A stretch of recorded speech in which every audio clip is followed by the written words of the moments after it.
Opäť takom menšom shorte. Dneska vyšiel nový song, chod si ho pozrieť, je to na tebe, chod si ho pozrieť.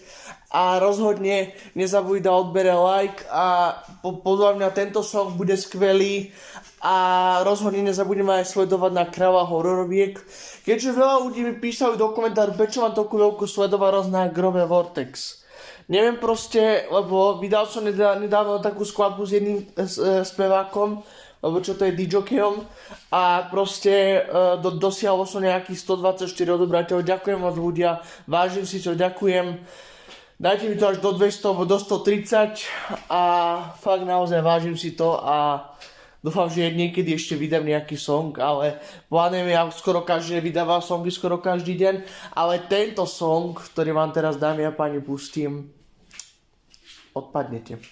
To je, chod si ho dole pozrieť, ale normálne klikni si proste na video, pozri si ho a je to perfektný song, akože klobúk dole, to sa mi podarilo a povediace som z toho veľmi rád a dúfam, že niekedy ten song bude aj oficiálny videoklip, ako myslím video.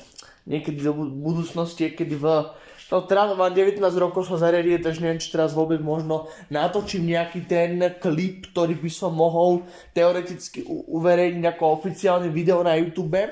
Mimochodom, ja som youtuber a teoreticky natáčam aj hry, gameplay, všetko možné.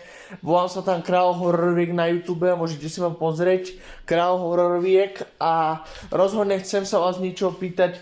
Keď sa vám páčia moje hudby, viaceré ste písali do komentárov, že mám perfektnú hudbu, ďakujem vám fakt, ďakujem, thank you a dúfam, že do budúcna tá hudba bude ešte lepšia, lebo ja to všetko vytváram cez umelú inteligenciu, aby ste vedeli, ja to sám nerobím, to všetko robí umelá inteligencia za mňa, lebo ja nemám peniaze na to, aby som urobil song, ktorý proste by mal byť taký úplne špecializovaný na mňa.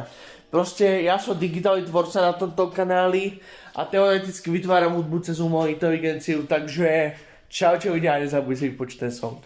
Čau. Daj si môj kanál a rozhodne tam ho máš na ten song. Čau, ahoj.